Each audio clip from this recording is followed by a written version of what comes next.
नमस्कार, मैं हूं रविरंजन। आप देख रहे हैं विमर्श न्यूज़ लाइव।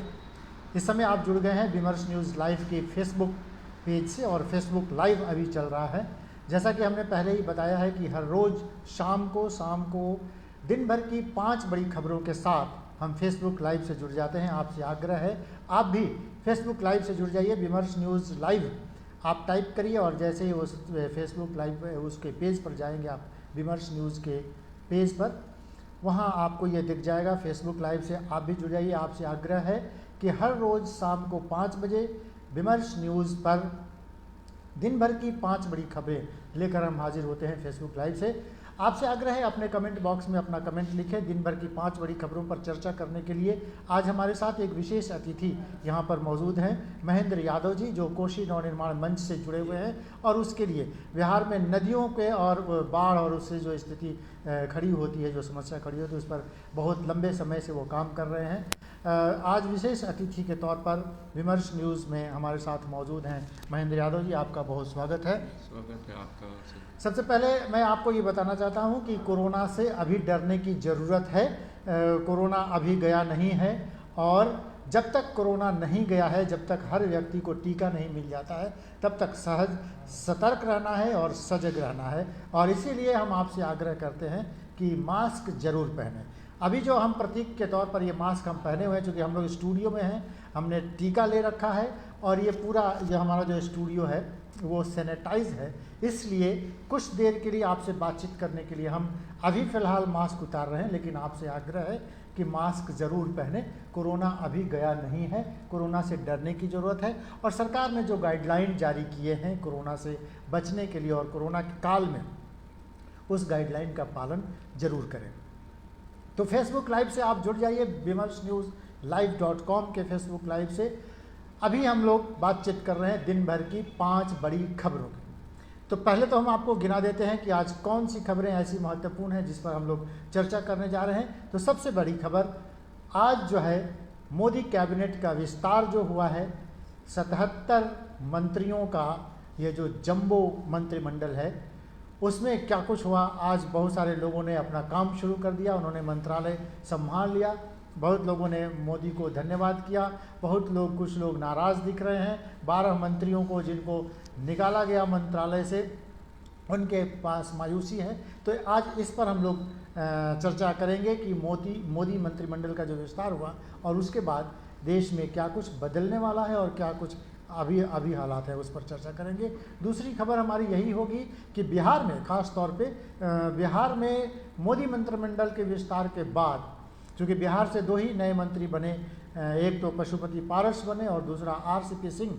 जदयू ने पिछले बार जो उनको मंत्रालय में शामिल किया गया तो एक ही मंत्री दिया गया था, इसलिए नीतीश कुमार ने नाराज़गी जताई और कहा कि हम प्रतीक के तौर पर मंत्रालय में नहीं शामिल हो सकते, इसलिए उन्होंने मंत्रालय में शामिल होना मना कर दिया था। लेकिन इस बार जब वो मंत्रिमंडल में शामिल हुए तो फिर एक ही सदस्य। तो उसके बाद बिहार में क्या कुछ चल रहा है और राजनीति में क्या कुछ हो रही है, इस पर हम लोग चर्चा करेंगे। बिहार में बाढ़ पर भी हम चर्चा करेंगे। बाढ़ के हालात बद से बदतर होते जा रहे हैं। उत्तर बिहार की तमाम नदियां उफान पर हैं और कई ज़िले बाढ़ की त्रासदी झेल रहे हैं, उस पर भी हम लोग चर्चा करेंगे।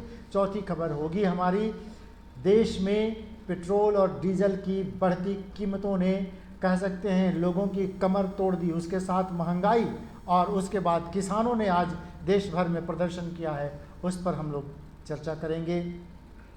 पांचवी खबर, एक बहुत महत्वपूर्ण खबर है, जो अच्छी खबर है, हम आपके साथ उसको शेयर करना चाहेंगे कि अब से 2 दिन के बाद बिहार में स्कूल कॉलेज खुलने वाले हैं। बच्चे जो लगभग 1.5-2 साल से घर पर बैठे थे, घर पर बोर हो रहे थे, उनकी पढ़ाई लिखाई बाधित थी, तो अब सरकार ने ये फैसला लिया है कि हम 10वीं के बाद 11वीं और 12वीं तक के स्कूल खुलेंगे, कॉलेज खुलेंगे। शिक्षण संस्थान जो हैं, जो प्राइवेट निजी संस्थान जो हैं, उनको अभी खोलने की अनुमति नहीं मिली है, लेकिन इसके साथ आप रेस्टोरेंट में अच्छे लजीज खाने का लुत्फ़ उठा सकते हैं, उसके लिए भी छूट दे दी गई है। तो ये एक महत्वपूर्ण खबर होगी, इस पर भी हम लोग चर्चा करेंगे। तो सबसे पहले हम बढ़ते हैं पहली खबर की ओर, मोदी कैबिनेट के विस्तार की ओर। आपको बता दें, मोदी कैबिनेट में 77 सदस्य हैं। 43 नए सदस्य जो कल उन्होंने शपथ लिया, उन 43 सदस्यों में महत्वपूर्ण बात आप देखिए, हमारे साथ महेंद्र जी हैं। महेंद्र जी, मैं आपको बताना चाहूँगा ये जो 43 नए लोग बने उसमें 27 ओबीसी, 11 मैंने 7 कल जुड़ी, वो 7 महिलाएं थी और 4 महिलाएं तो पहले से, तो ये 11 महिलाएं इस मंत्रिमंडल में। 12 मंत्री ऐसे बने जो शेड्यूल कास्ट शेड्यूल ट्राइब से जुड़े हुए। इस 43 जो नए मंत्रिमंडल में जो शामिल हुए उसमें से 15 को कैबिनेट मंत्री बनाया गया, 28 को राज्य मंत्री बनाया गया। इसमें सबसे महत्वपूर्ण बात है कि उच्च शिक्षा प्राप्त और युवा लोगों को ज़्यादा तरजीह दी गई। इस नए मंत्रिमंडल में 13 वकील हैं, 6 डॉक्टर हैं, 5 इंजीनियर हैं और 7 सिविल सेवा से जुड़े हैं। कई आईएएस ऑफिसर रह चुके हैं। आरसीपी सिंह जो बिहार से गए हैं वो भी एक पुराने आईएएस रह चुके हैं। वैष्णव जो रेल मंत्री जिनको बनाया गया वो भी बहुत समय तक प्रधानमंत्री कार्यालय में काम कर चुके हैं, पीएमओ में। अटल बिहारी वाजपेयी के प्रधानमंत्री रहते हुए वो उनके बहुत करीब थे। तो ऐसे उच्च शिक्षा प्राप्त लोगों को, युवा लोगों को 50% से ज़्यादा लोग 50 की उम्र से कम है। तो आप सोच सकते हैं कि एक नया युवा मंत्रिमंडल ये बना है। तो ये नए मंत्रिमंडल के साथ एक और महत्वपूर्ण बात हुई कि रविशंकर प्रसाद, प्रकाश जावड़ेकर और हर्षवर्धन जो स्वास्थ्य मंत्री थे, शिक्षा मंत्री निशंक को भी अपनी कुर्सी गंवानी पड़ी है।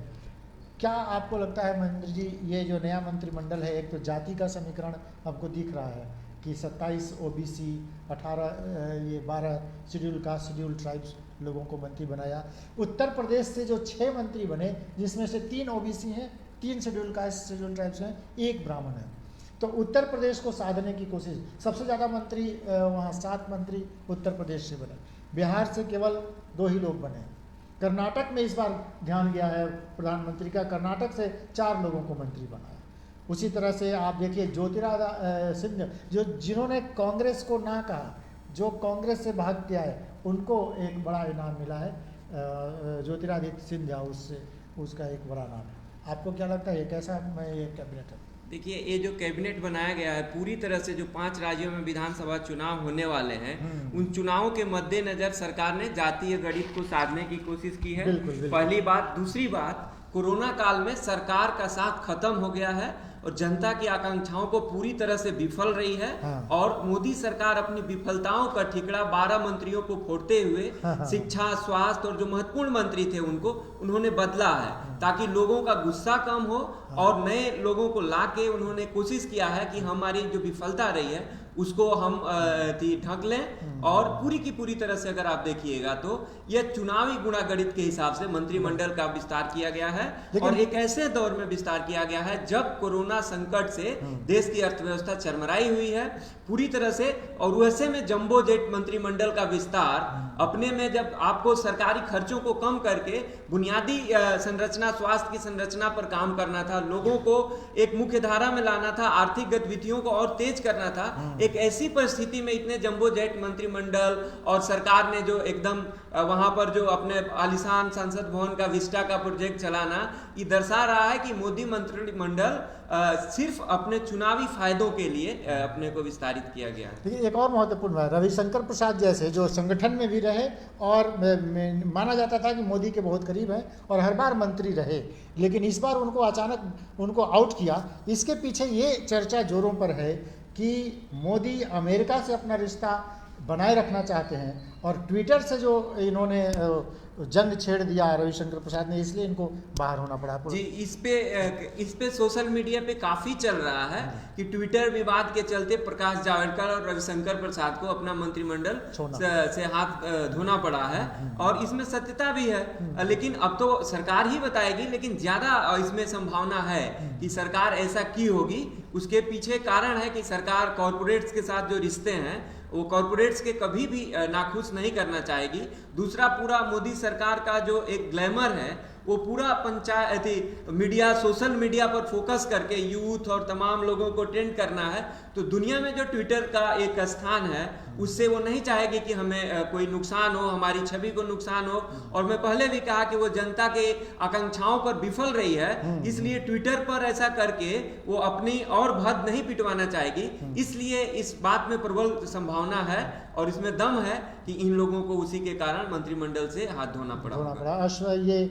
अश्वनी वैष्णव जो एक काबिल ऑफिसर रहे हैं और पूर्व प्रधानमंत्री अटल बिहारी वाजपेयी के पीएमओ में वो ऊंचे पद पर रहे हैं, मोदी के वो करीबी रहे हैं, उनको रेल मंत्री बनाया गया। पीयूष गोयल जो माना जाता था कि वो बहुत ही उनके चहेते हैं और बहुत काबिल मंत्री हैं, पीयूष गोयल का पर कतरा गया, उनको रेल मंत्री से हटा के कपड़ा मंत्री और दूसरे मंत्रालय दिए गए। दूसरी एक और महत्वपूर्ण बात हमको इसमें देखने को मिल रही है कि कोरोना काल में जिस तरह से दो विभागों में लड़ाई हुई, एक तो स्वास्थ्य विभाग था और दूसरा रसायन और उर्वरक विभाग था, जो दवाएं उपलब्ध नहीं करा पाए, जो मंत्रालय उसमें थे, तो उन दोनों मंत्रालय को एक साथ जोड़ के, मैंने दो मंत्रालय तो दो ही रहेंगे लेकिन उसका मंत्री एक रहेगा। इस बार ये तो लगता है कि कोरोना के संकट के कारण ये हुआ। हाँ, कोरोना के व्यवहारिक संकट के कारण इसको किया गया होगा और निश्चित तौर पर ये सही भी बात है कि जिन विभागों में तालमेल की जरूरत है, अगर एक मंत्री रहेगा तो समन्वय करने में आसान होगा। चलिए तो हम आगे बढ़ते हैं। आप दर्शकों से एक बार फिर हम आग्रह करते हैं कि vimarsnewslive.com के फेसबुक लाइव से जुड़ जाइए। शाम को दिन भर की 5 बड़ी खबरों के साथ हम हाजिर हैं फेसबुक लाइव से, और आपको ये भरोसा दिलाते हुए कि हर रोज़ दिन भर की 5 बड़ी खबरों से हम आपको रूबरू कराएंगे और उस पर हम चर्चा भी करेंगे। आप भी हमारी इस चर्चा में शामिल हो सकते हैं। अपने कमेंट बॉक्स में अपना कमेंट जरूर लिखें और हमें बताएं कि आप इन खबरों के बारे में क्या सोचते हैं। दूसरी खबर बिल्कुल मंत्रिमंडल के विस्तार से जुड़ी हुई है। बिहार में आरसीपी सिंह मंत्री बने हैं जो जदयू के कोटे से बने हैं, दूसरा लोजपा के कोटे से पशुपति पारस बने हैं। इन दोनों मंत्रालयों पर पेंच फंसा हुआ है। पेंच फंसा हुआ है इसलिए कि पार्टी में इसको लेकर नाराजगी है। हालांकि कल आरसीपी सिंह के मंत्री बनते ही जदयू कार्यालय में और पार्टी कार्यकर्ताओं में उत्साह था, उमंग था, लोगों ने होली खेली, दिवाली मनाया, सब कुछ किया, लेकिन नीतीश कुमार ने अभी तक आरसीपी सिंह को बधाई नहीं दी है। वो माना जाता है कि वो हमेशा ट्वीट करके तुरंत और आज भी कई ट्वीट किया है, लेकिन आरसीपी सिंह को उन्होंने बधाई नहीं दी। दूसरा, चिराग पासवान अपने चाचा के खिलाफ कोर्ट में चले गए और ये कहा कि लोजपा का प्रतिनिधित्व वो नहीं कर रहे हैं। हालांकि ये मामला लोकसभा अध्यक्ष ने उनको मान्यता दे दी है, लेकिन वो कहते हैं कि वो पार्टी है ही नहीं तो उनको आप मान्यता कैसे दे सकते हैं। तो ये दो महत्वपूर्ण बात है। आरसीपी सिंह मंत्री बन गए, उन्होंने प्रधानमंत्री को धन्यवाद भी दे दिया, लेकिन नीतीश कुमार जो पिछले बार नाराज थे कि एक मंत्री नहीं लेंगे, इस बार हमें 4 मंत्री चाहिए, और उसमें उनके कर्पूरी ठाकुर के बेटे रामनाथ जी का नाम था, जदयू के जो अभी अध्यक्ष हैं प्रदेश संतोष कुशवाहा, उनका नाम था। वो चाहते थे ये सब लोग मंत्री का नाम, हाँ उनका नाम था। ये चाहते थे कि उनको 4 मंत्री मिले, लेकिन एक ही मंत्री बना। आपको क्या लगता है ये इस पे मुझे लगता है कि नीतीश जी इसलिए भी नाराज हैं कि वो जो उनकी पार्टी में जो अंतर्विरोध है, हाँ, वो अंतर्विरोध खुल के सतह पे न आ जाए, इसलिए उसको ढकने के लिए वो बहुत ही सटीक और रणनीतिक तरफ से बड़ी घटनाएं होती हैं तो चुप्पी साध लेते हैं। तो इसलिए उन्होंने चुप्पी साधा है और बीजेपी के आगे जदयू शरणागत हुई है मंत्रिमंडल के विस्तार में, क्योंकि जो 2014 में मंत्रिमंडल बन रहा था उस समय इनको एक मंत्री तो मिल ही रहा था, तो उस समय इसलिए नहीं शामिल हुए क्योंकि उस समय की सरकार में जो बिहार की सरकार थी उसमें अपने गठबंधन में बड़े दल के नेता के रूप में थे, बीजेपी दूसरे नंबर पर थी, इसलिए इनका अधिकार ज्यादा था, दबाव बनाए हुए थे। लेकिन ज्यों ही उसके बाद अगला विधानसभा चुनाव होता है तो इनकी सीटें जो घट गई और भारतीय जनता पार्टी के आगे इनको शरणागत होना पड़ा, इसलिए ही अपने पार्टी के अध्यक्ष को भी बदले, आरसीपी सिंह को लाए और आरसीपी सिंह को ही वो मंत्रिमंडल में भेजे भी हैं। और जो अपने इलाज कराने के बहाने जो दिल्ली गए थे और जो पूरी चर्चाओं का बाजार गर्म था कि गए हैं मंत्री का कोटा सेट करने के लिए, तो यहाँ पर अभी विधानसभा चुनाव नहीं है, इसलिए इस मंत्रिमंडल में नीतीश जी की जगह जो है उतना सम्मानजनक जो इनको मंत्रिमंडल में इनकी सीटों के हिसाब से मिलना था नहीं मिला है, और आरसीपी सिंह जैसे लोगों को लगा है जो ब्यूरोक्रेट्स रहे हैं और मलाई खाते रहे हैं और मलाई के लिए ही राजनीति में आए हैं, तो इसलिए उनको लग रहा है किसी तरह से हमें सत्ता में हिस्सेदारी मिल जाए ताकि थोड़ा सा अथी कर लें। इसलिए इस ललन सिंह के मामले में लेकिन ललन सिंह कहा है कि ललन सिंह और मुझ में क्या अंतर है, तो ये तो एक राजनीतिक बयान है, लेकिन एकदम स्पष्ट है कि ललन सिंह विस्तार के पहले एक सवाल के जवाब में एक ही अखबार में 2 इंटरव्यू छपा था।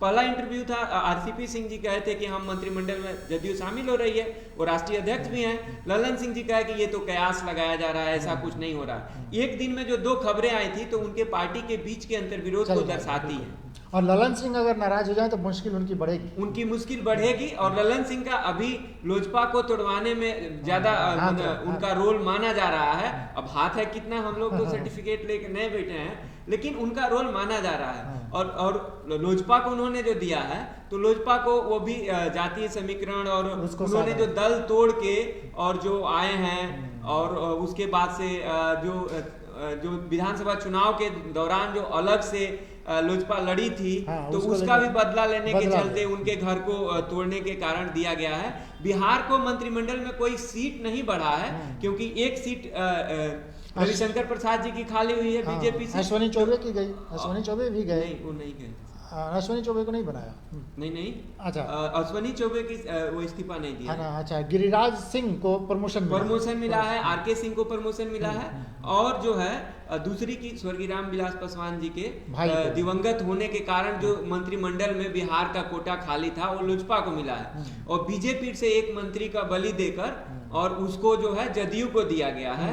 तो मिला जुला के बिहार भाजपा को तो घाटा हुआ है, और जदयू को किसी तरह से मतलब उसको थोड़ा सा झुंझुना दिया गया है। और एक बहुत इंटरेस्टिंग वो मजा लेने के लिए, चुटकुले के लिए हम कह सकते हैं कि तेज प्रताप यादव ने सुशील मोदी पर चुटकी लेते हुए कहा कि अपना नया वाला कुर्ता पैजामा जो आपने सिलाया था मंत्री बनने के लिए, उसे रखिएगा, अभी संभावना है। तो ये चुटकी लिया है सुशील मोदी पर तेज प्रताप यादव। सुशील मोदी को लेके भारतीय जनता पार्टी और संजय जायसवाल जो प्रदेश अध्यक्ष है उनको लेके भी काफी चर्चा थी, लेकिन सबसे ज्यादा अगर किसी की चर्चा थी कि हो सकता है कि वित्त मंत्रालय में फेरबदल हो या ले जाके इनको महत्वपूर्ण मंत्री सुशील मोदी को बनाया जाए, लेकिन वही चुनावी गुणागणित में फिट नहीं बैठते हैं। बिहार में चुनाव होता तो इनको जरूर केंद्र में ले जाता लोग, क्योंकि इनका जो यूएसपी है, सुशील मोदी का जो राजनीतिक काम है, जो उनका कैरियर है, उसके अलावा यूएसपी का एक भाग है कि अपने विपक्षी दल लालू प्रसाद को, उनके परिवार को हमेशा गाली देते रहते हैं,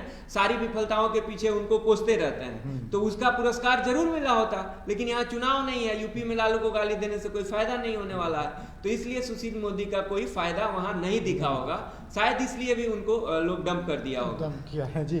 चलिए, तो ये थी हमारी बातचीत मंत्रिमंडल पर, और उसके बाद बिहार में राजनीति पर उसका क्या असर पड़ेगा। चलते चलते इस खबर से जब हम आगे बढ़े, उसमें एक बात हम जोड़ते चले कि उपेंद्र कुशवाहा जो पार्टी संसदीय बोर्ड के, जेडीयू के संसदीय बोर्ड के अध्यक्ष बनाए गए हैं, हालांकि उनके संविधान में ये चर्चा है कि राष्ट्रीय अध्यक्ष जो है वही संसदीय बोर्ड का अध्यक्ष हो सकता है। तो ये चर्चा है कि नीतीश कुमार ने उनको गच्चा दिया है, उनके साथ मजाक किया है, उनको संसदीय बोर्ड का बना दिया। लेकिन अभी नई चर्चा छिड़ गई कि उपेंद्र कुशवाहा का कद बढ़ सकता है।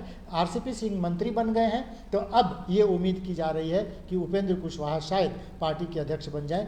आगे बढ़ते हैं हम अगली खबर की ओर। मैंने जैसे इस खबर शुरू करते ही आपको कहा था कि कोरोना अभी गया नहीं है, कोरोना से डरने की ज़रूरत है, और कोरोना के लिए जो गाइडलाइन बनाए गए हैं उसका पालन करने की ज़रूरत है। हर व्यक्ति को टीका केंद्रों पर जाना चाहिए और जो टीका है उसको लेना चाहिए, ज़रूर टीका लीजिए। और जो सतर्क और सजग रहने की जो बात कही जा रही है, जो सोशल डिस्टेंसिंग की बात है, 2 गज दूरी की बात है, हाथ धोने की बात है, इस सब का पालन करना चाहिए। हम आपको बताते चलें कि बिहार में आज भी 104 मरीज़ मिले हैं। टोटल 1800 एक्टिव केस बिहार में अभी भी हैं। तो बिहार की तो ये बात है। डराने वाली बात केंद्र में है, जो वहाँ दिल्ली से खबर आ रही है कि कल जो 43,000 कोरोना के मरीज़ मिले थे, आज पिछले 24 घंटों में 45,000 मरीज मिले हैं, तो ये 2,000 का इजाफा हुआ है। ये आंकड़ा, ये जो संख्या घट रही थी, ये अचानक एक दिन में बढ़ गई है। तो कहीं ये तीसरे फेज की ओर संकेत तो नहीं कर रहा। मैं आपको ये बताना चाहता हूँ कि जैसे ही गर्मी बढ़ी और जैसे ही कोरोना में ढील मिली, तो बड़ी संख्या में लोग पहाड़ों की ओर बढ़े हैं और शिमला में, हिमाचल प्रदेश के पहाड़ी इलाकों में और उत्तराखंड में कई जगहों पर सैलानियों की संख्या बहुत तेज़ी से बढ़ गई है। और ये डराने वाली बात है। सतर्क और सजग रहने की ज़रूरत है। और इसीलिए हम कह रहे हैं कि जो लगातार संख्या बढ़ रहे हैं, अभी कल से और आज में केंद्र सरकार के जो आंकड़े हैं उसमें 2,000 का इजाफा हो गया है। जो संख्या घट रही थी वो संख्या बढ़ गई है, इसलिए सतर्क रहना बहुत ज़रूरी है। महेंद्र जी, आपका कमेंट हम चाहेंगे। कोरोना का जो अभी संकट है, आपको लगता है टल गया है क्या, जिस तरह से लोग घूमने लगे बाजार में? नहीं, कोरोना का संकट नहीं टला है और थोड़ी लहर कम हुई है। और अगली लहर की जो चेतावनी है उसको भी हम लोग को गंभीरता से लेना चाहिए। लेकिन लोगों का जो है, समाज और लोग जो हैं, उनके सामने मजबूरी भी है। कुछ लोग भले शौकिया घूमे या गांव समाज में घूमे या जो शहर में या थोड़ा खाते पीते घर के लोग हैं, बड़े लोग हैं, लेकिन आम आदमी को जीवन चलाने के इस कठिन दौर में मजदूरी, खेती और जो रोजगार तमाम चीजें हैं, उसमें उनको निकलने की व्यवस्था है। और हमने इस तरह का माहौल बना दिया है कि सिर्फ मास्क पहन लेंगे तो कोरोना खत्म होगा। कोरोना को लड़ने के लिए पूरे स्वास्थ्य व्यवस्था में एकदम आमूलचूल परिवर्तन करने की जरूरत थी। पूरे डॉक्टर्स की संख्या को बढ़ाना, नर्स को बढ़ाना, बेड को बढ़ाना, ऐसे हेल्थ इंफ्रास्ट्रक्चर को बढ़ाना, जितनी तेजी से करने की जरूरत थी, सरकार उसको छोड़ के सिर्फ मास्क और लोगों पर दोष मढ़ देना चाहती है। ये नहीं होना चाहिए। टीकाकरण को और तेज गति से करने की जरूरत है। और टीकाकरण में ढेर सारे लोग हैं जो अभी भी अफवाहों में और पड़े हुए हैं। इसमें दो तरह की बातें हैं। पहली बात है कि टीकाकरण सभी को कराना चाहिए। दूसरी बात कि सरकार को भी टीकाकरण ट्रायल है, इस बात को एक्सेप्ट करना चाहिए। अगर किसी को कोई कॉम्प्लिकेशन होता है तो फौरन उसके इलाज, उसका कंसल्टेशन, उसकी व्यवस्था को लेके खड़ा होना चाहिए। मतलब ये कह दिया गया कि एकदम कंप्लीट है, सब प्रूफ है, ये भी बात नहीं है। लेकिन अभी के दौर में टीकाकरण सबसे जरूरी है। मैंने भी दोनों वैक्सीन ले लिया है और हम तमाम अपने साथियों को, हम तमाम संगठन की तरफ से भी हर जगह हम लोग कहते हैं कि इसके अलावा कोई विकल्प नहीं है। हम लोग को टीकाकरण को बढ़ाना है 36 करोड़ और समाज और सरकार को मिलके इस पे काम करने की जरूरत है। अब तक 36 करोड़ 48 लाख लोगों ने टीका लिया है। ये पहला डोज है।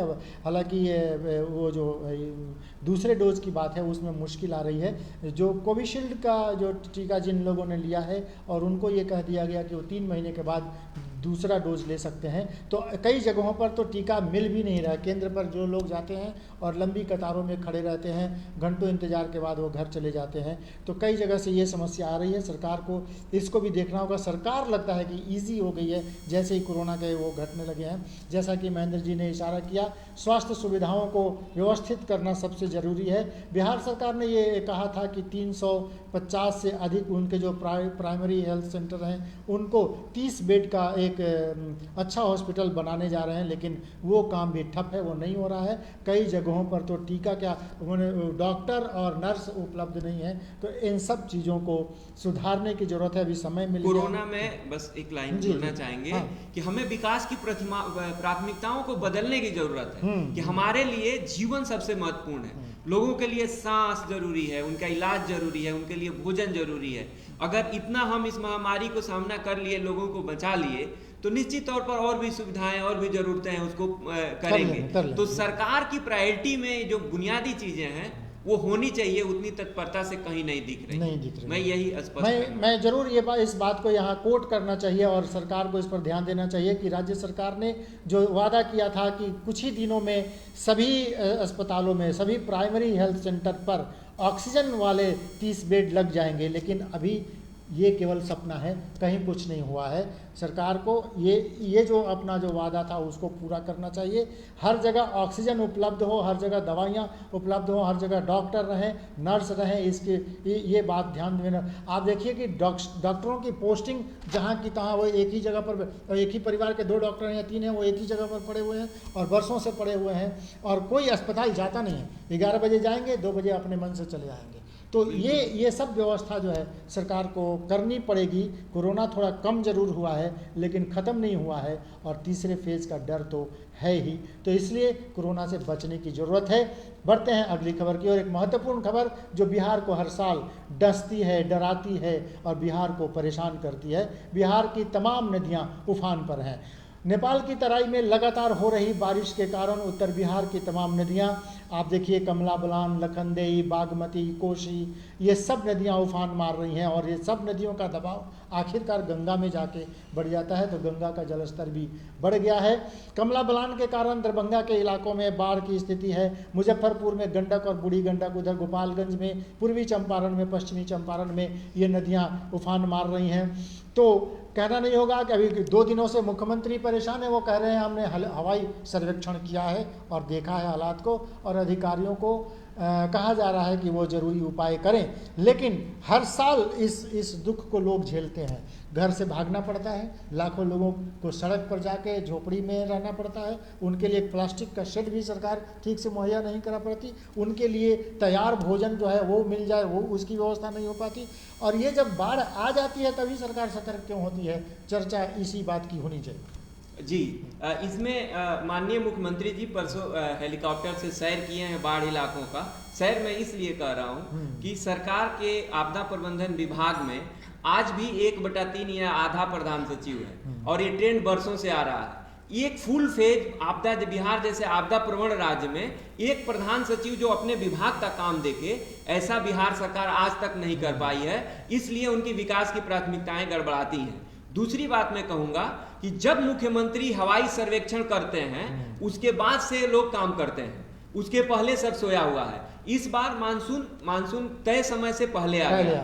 पूरे बिहार में और बारिश जितना औसत होता है उससे ज्यादा हुआ। नेपाल के तराई में हुआ और उसके चलते रोज अखबारों में खबर आ रही है कि अनेक नदियों के तटबंध टूटे हैं। लेकिन अभी तक दुख की बात है कि बिहार का आपदा प्रबंधन विभाग का जो सरकारी वेबसाइट है, जो फ्लड बुलेटिन डेली जारी करता था 15 जून से, आज कल तक का नहीं, आज सुबह मैं देखा आज तक का फ्लड बुलेटिन ही नहीं जारी किया गया।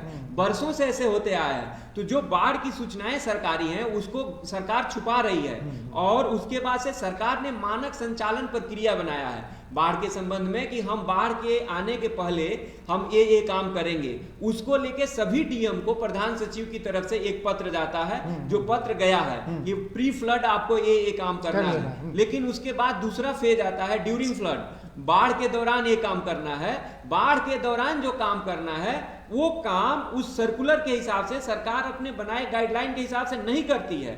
और वो क्या होता है कि जब मुख्यमंत्री यहां से निर्देशित करते हैं कि अब मैंने देख लिया, और कितनी हास्यास्पद बात है कि मुख्यमंत्री ने कहा डीएम भी हेलीकॉप्टर से सर्वे करें।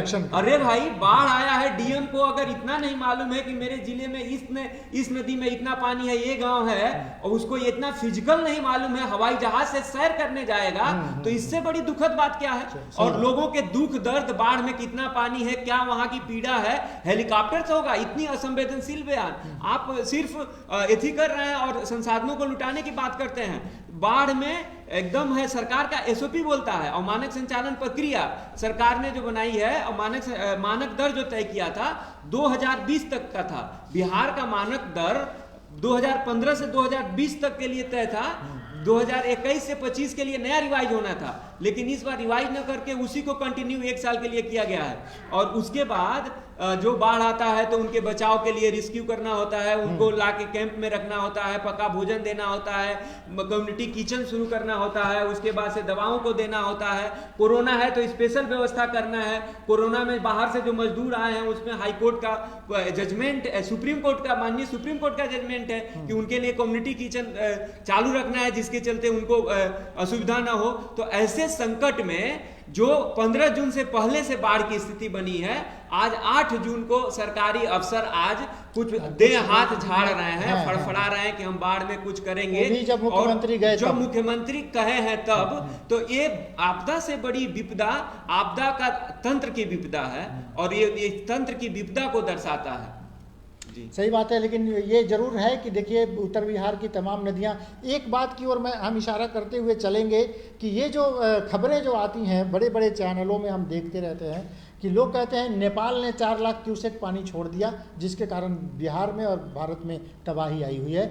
ये समझने की ज़रूरत है कि नेपाल में पानी रखने और छोड़ने का कोई उपाय नहीं है। नेपाल की तराई में, हिमालय की तराई में बारिश होगी तो वो पानी जो है बिहार की नदियों में ही आएगा, बिहार के मैदानी इलाकों में आएगा, दूसरे कहीं नहीं जाएगा। तो नेपाल न पानी रखता है न पानी छोड़ता है, इसलिए ये कन्फ्यूजन दूर होना चाहिए। इसमें एक लाइन कि जो कोसी में भीमनगर बराज बना है, गंडक में भैंसा लोटन बराज है, दोनों का नियंत्रण बिहार सरकार के इंजीनियर करते हैं, भारत के इंजीनियर करते हैं, और यही उसको कंट्रोल करते हुए पानी को डिस्चार्ज करते हैं कि ऊपर का जो अप स्ट्रीम में तटबंध न टूट जाए और बराज न टूट जाए, इसलिए वो खोलते हैं। तो पूरी की पूरी जिम्मेवारी बिहार की होती है। लेकिन यहाँ के मीडिया में ये बात एकदम अक्सरहा छपती है, नेपाल ने पानी छोड़ा, नेपाल ने पानी छोड़ा। लोग वहाँ के जानते हैं, लेकिन मीडिया पर्सन कैसे लिख देते हैं, लगातार ये खबरें आ रही हैं। ये बड़ी दुखद बात। कल भी उन्होंने कहा कि 4 लाख क्यूसेक पानी नेपाल ने छोड़ दिया। अरे भाई, नेपाल में पानी रखने और छोड़ने का 4 लाख का डिस्चार्ज है वहां से, आ रहा है जहाँ गेज है,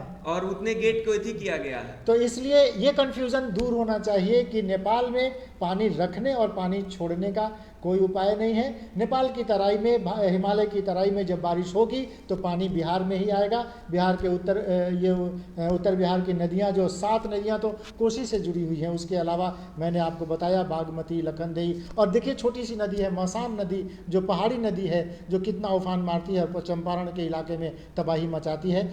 बांधों के निर्माण में सरकार ने जो कोताही बरता है, बांधों का जो नक्शा जो है, जो कागज़ पर जो नक्शा है और वही ज़मीन पर नहीं होता है, इसलिए अब देखिए सरकार बहाना बनाती है कि चूहे बांध खा गए और बांध में वो बात बर्बाद कर दिया। लेकिन कोसी की त्रासदी लोगों को याद रखना चाहिए कि केवल 2 स्पर टूट गए थे, जिसके कारण से कोसी की तबाही आई थी, और बांधों का रखरखाव, उनकी देखभाल ये ठीक से नहीं हो पाती है। इसलिए हर साल बिहार को बड़ी तबाही झेलनी पड़ती है। सरकार को इस पर चिंता करनी होगी। इसमें एक बात मैं जोड़ना चाहूँगा कि सरकार ने जो बाढ़ का मानक बनाया है, उसमें नदी खाली लिख दिया है। जो वाटर लॉग होता है, शहरों में जो बाढ़ आती है, और अभी तो नगर पंचायतों की संख्या बढ़ाई गई है, तो ऐसे ढेर इलाके हैं जो बाढ़ प्रभावित होते हैं। पटना में विधानसभा में भी पानी घुस गया था। पटना शहर के कई निचले इलाकों में पानी होता है, और कई छोटे शहर हैं जो डूब जाते हैं, लेकिन वो तमाम जो राहत कार्य चलते हैं उससे वंचित हो जाते हैं। मैं आपके विमर्श न्यूज के माध्यम से इस बात को उठाना चाहूँगा कि सरकार को उसमें फेरबदल करना चाहिए कि जो गांव ही नहीं, जो शहर भी बाढ़ प्रभावित होते हैं, वहाँ पानी वाटर लॉग भी आता है, तो उसको भी बाढ़ की श्रेणी में रखा जाए। उनको भी मानक संचालन प्रक्रिया के तहत, तय मानदर के तहत जो भुगतान करना है, जो सहयोग करना है, वो। और इस बार तो बाढ़ से पहले, माने मानसून आने से पहले 2 बड़े बड़े तूफान, एक अरब सागर में और दूसरे बंगाल की खाड़ी में, और उन दोनों के कारण ही मानसून से पहले ही भारी बारिश बिहार में भी हुई है, और जिसके कारण बड़ी तबाही हुई है। तो इन सब चीज़ों पर सरकार का अगर ध्यान देर से जाता है तो ये सरकार की कोताही है, लापरवाही है, और सरकार की चिंता इस पर बढ़नी चाहिए। बढ़ते हैं अगली खबर की ओर। आज देश भर के किसानों ने एक बहुत बड़ा संदेश देश को दिया। देश में पेट्रोल और डीजल की लगातार कीमतें जो हैं बढ़ रही हैं, और जिसके कारण आम आदमी की कमर टूट गई है, ये कहना बिल्कुल मुनासिब है। आप देखिए, पटना में पेट्रोल 102, माने आज 102 रुपये 88 पैसे, इसका माने 103 रुपये, 103 रुपये हो गया पेट्रोल।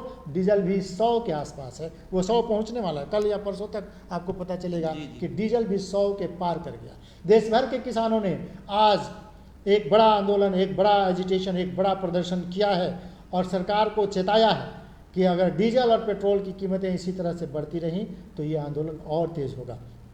कहना नहीं होगा कि डीजल और पेट्रोल की कीमतें बढ़ने के कारण महंगाई बढ़ रही है, और आम आदमी, देखिए छोटे जो ऑटो चालक ने आज हमारे संवाददाता जब इसका जायज़ा लेने पहुंचे थे पेट्रोल पंप पर, तो एक ऑटो चालक ने कहा कि हम लोग कैसे कमाए खाएं, 100 रुपये 150 रुपये अगर देना पड़ेगा पेट्रोल का कीमत, और सरकार कहती है कि भाड़ा मत बढ़ाओ, तो वो कैसे चलेगा उनका। और इससे सबसे ज़्यादा मार मध्यम वर्गीय परिवार पर है, जो महंगाई की मार झेल रहे हैं। पेट्रोल डीजल की कीमतें जिस तरह से बढ़ रही हैं, तो उस सभी चीज़ों की कीमतें उसी के हिसाब से बढ़ रही हैं। महेंद्र जी हमारे साथ हैं और वो इस पर एक स्पेशल कमेंट करेंगे। हम आपसे ये जानना चाहेंगे, आज देश भर में किसानों ने जो आंदोलन किया, उसके बारे में पहले दर्शकों को बताइए, और फिर इस पर आप जो अपना कमेंट देना चाहते हैं। जी, देश के किसानों ने आज पेट्रोलियम पदार्थों, डीजल, पेट्रोल, रसोई गैस और जो महंगाई बढ़ रही है, एकदम अनियंत्रित और बेतहाशा महंगाई है। और ऐसे दौर में महंगाई है कि जब जो खरीद रेट है कच्चे तेलों का, वो उतना ज़्यादा इजाफा नहीं हुआ है जितना सरकार अपने टैक्स के लिए ले रही है।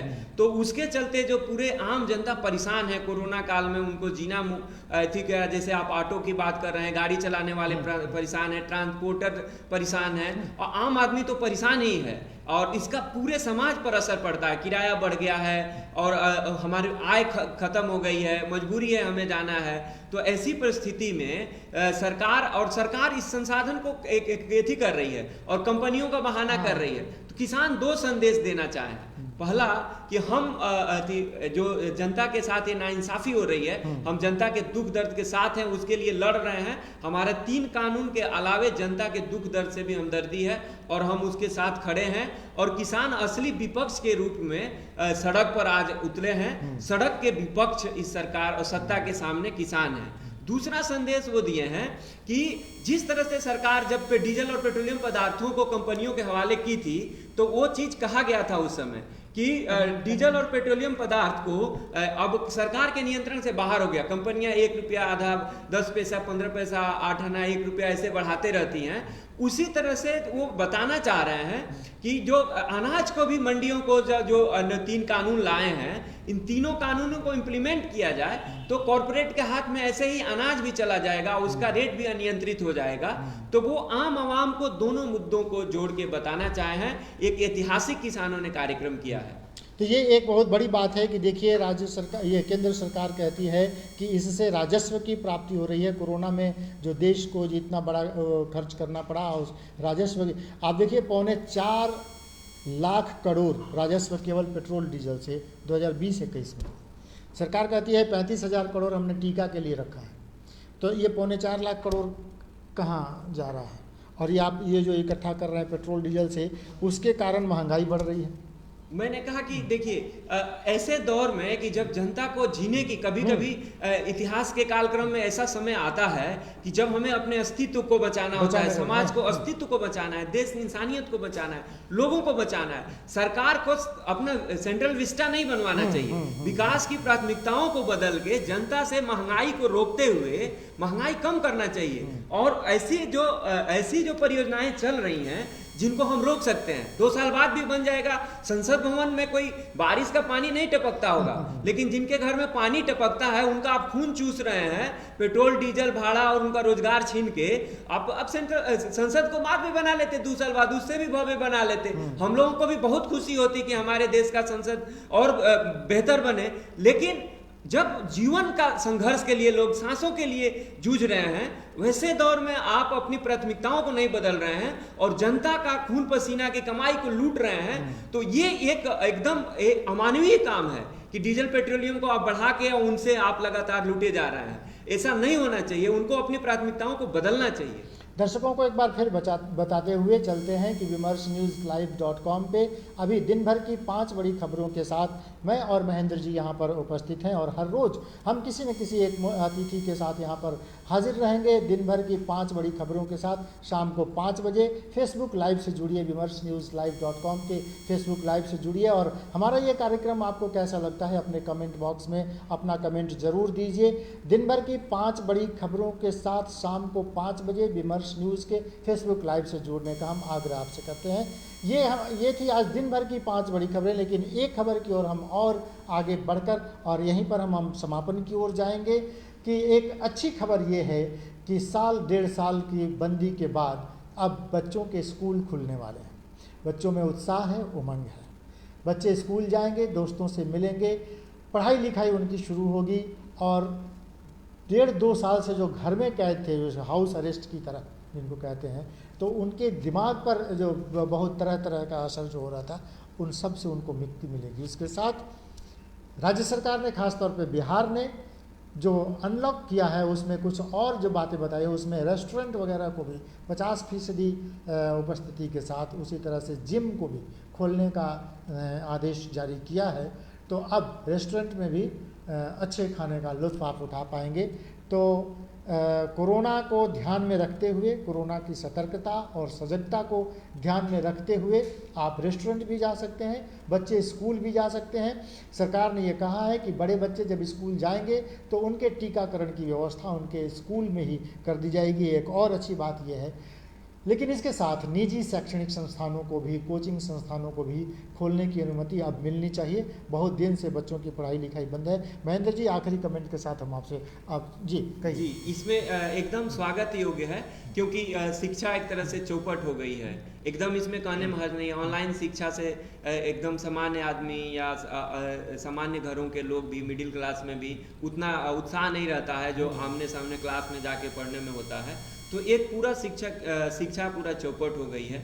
ऐसे में ये एकदम आशा भरा खबर है और इसका स्वागत होना चाहिए, और सरकार को पूरी तैयारी के साथ इसको करना चाहिए कि बच्चों की सुरक्षा भी है और हम इस जोखिम को उठा रहे हैं। और सरकार को जैसे अन्य काम कर रही है उसे इसको प्राथमिकता में रखना चाहिए कि हमें बच्चों के लिए चलाना है तो उनके वहाँ जो सुविधा दे सकते हैं वहाँ सुविधा देना चाहिए। ये एकदम जरूरी है। हमें अपनी पीढ़ी को बचाना है, अगर साक्षर करना है, उनको शिक्षित बनाना है, भविष्य को देखना है, तो ये हमारा आवश्यक कदम हो सकता है। तो ये चलिए बताते हैं आपको कि 12 जुलाई से बिहार के सभी शिक्षण संस्थान खुल जाएंगे, स्कूल कॉलेज खुल जाएंगे। 11वीं और 12वीं के बच्चे, शुरुआती दौर में यही हुआ है कि 11वीं और 12वीं के क्लास खुलेंगे, उसके बाद कॉलेज खुल जाएंगे। और छोटे बच्चों के लिए अभी सरकार ने तैयारी करनी शुरू की है, उसके लिए कोई आदेश नहीं आया है। तो पहली से लेकर 10वीं तक के बच्चों को अभी फिलहाल निराशा जरूर है, लेकिन 11वीं 12वीं के बच्चे स्कूल जाएंगे, कॉलेज के बच्चे स्कूल जाएंगे, शिक्षण संस्थाएं खुल रही हैं, रेस्टोरेंट खुल रहे हैं, जिम खुल रहा है। तो सतर्कता के साथ, सजगता के साथ टीका जरूर लीजिए, मास्क जरूर पहनिए, हाथों को बार बार धोते रहिए और कोरोना के जो गाइडलाइन जारी किए गए हैं उसका पालन करते रहिए। खुश रहिए। vimersnewslive.com हर रोज़ शाम को 5 बजे दिन भर की 5 बड़ी खबरों के साथ आपसे रूबरू होगा। कल तक के लिए हमें इजाज़त दीजिए। नमस्कार।